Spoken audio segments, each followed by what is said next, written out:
Every day in the USA, people find themselves in court.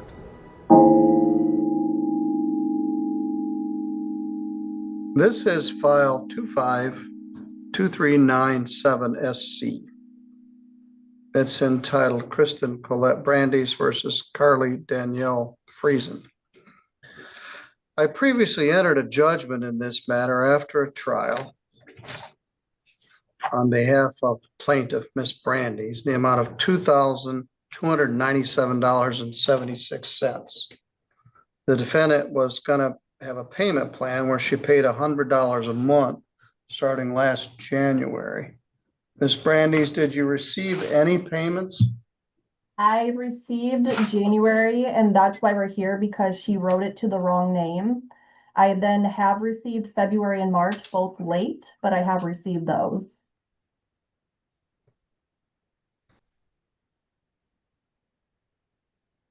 What was wrong with the January check? She spelled my first and last name wrong, and so the bank will not cash or deposit the check.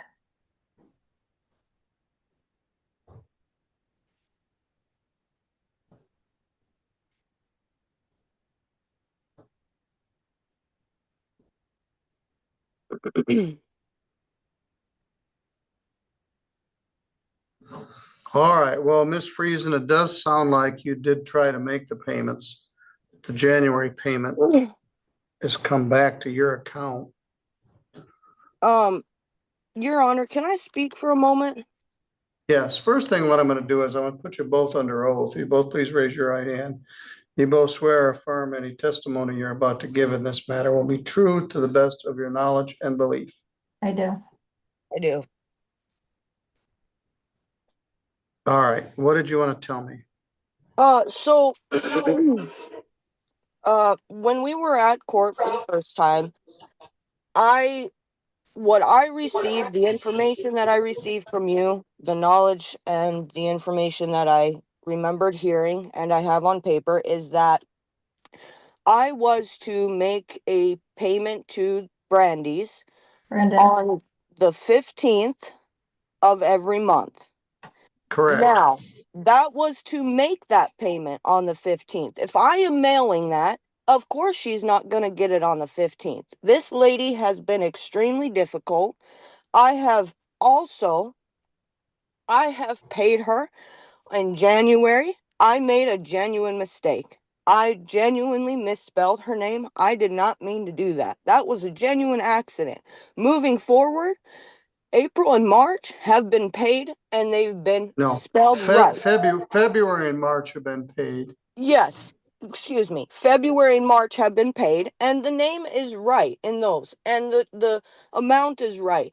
So if we just take a little look at this and understand that, okay, that was a genuine mistake. And I have messages here in this pamphlet that she wrote, book. And she even called my bank. I made that genuine mistake. That was on me. Absolutely. I did not mean to do that though. She goes, so she texts me. She's kind of rude about it. I mean, you can see it in these messages and she's not very whatever. And I think that I also feel in my heart that this is more against my character than anything. She doesn't like me, and that's very well known, and she doesn't have to like me. But I am making an effort. I am making these payments. All right, stop. You did make a payment. It was in the wrong name. You made the next two payments. If they were deposited by the 15th, you're to make the April 15th payment. Mm-hmm. I know that, and that's coming up, and I'm prepared and ready for that. I do not think that my wages need to be garnished. I don't want them garnished. I'm doing just fine. I'm not going to allow your wages to be garnished. I want you to make the next payment. You won't get credit for January because it didn't clear, but you made the next two. I'm surprised the clerk even set this for a hearing. Yeah. So if she doesn't make the April payment, we can have further hearing.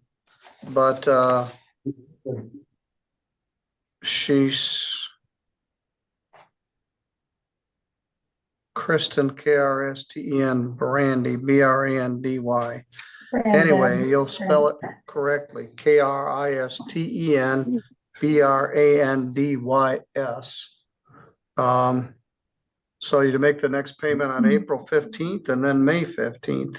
Yep, and that's what I've been Till pay. doing. All Judge, right. can I say Yes. something real quick? My issue Yes. isn't the payments moving forward. She has made those payments. It's the fact that the simple solution was when I did contact her bank. Prior to working where I work now, I did work for a bank, so I understand very clearly how cashier's checks work.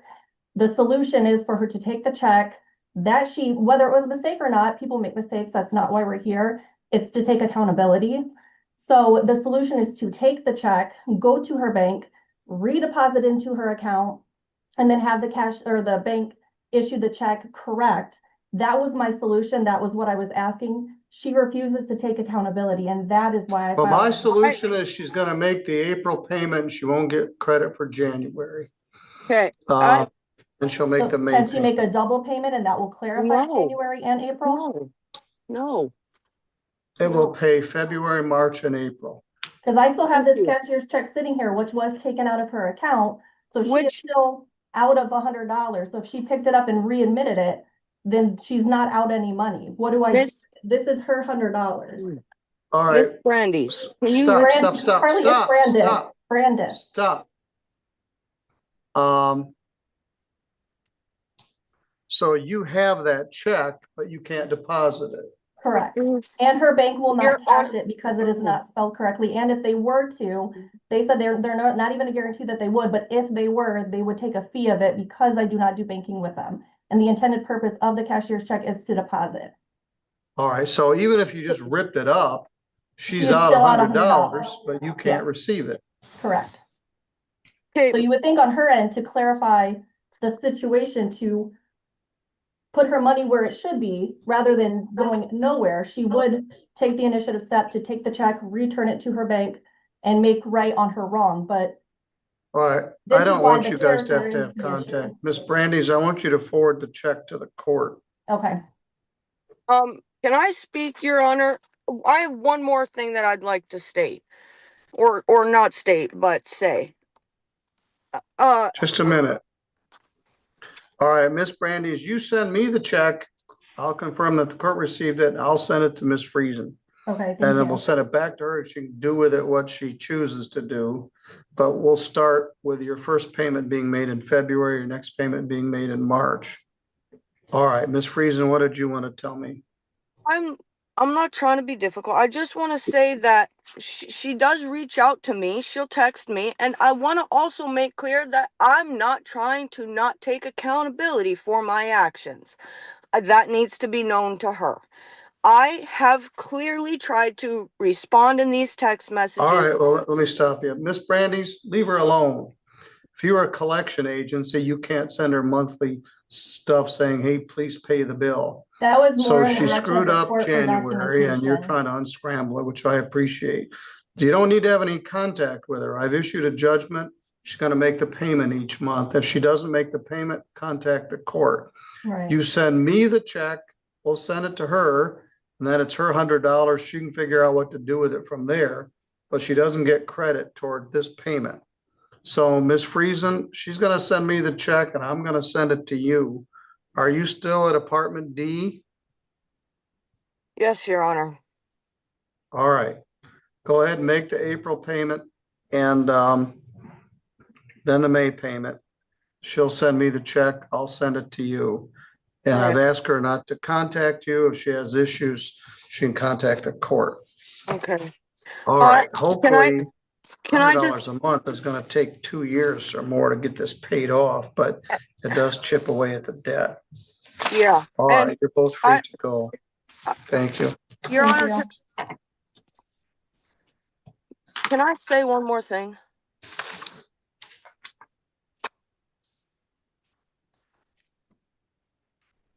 All right, I'll remove Miss Brandes, then I'll remove Miss Friesen.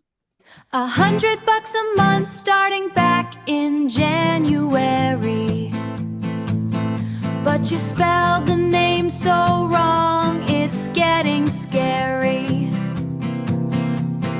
KRISTEN says the judge so clear.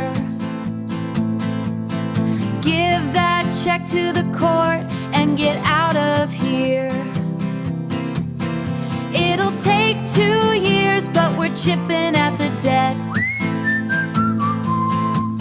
Stop the texts and the drama, or we're having one more hearing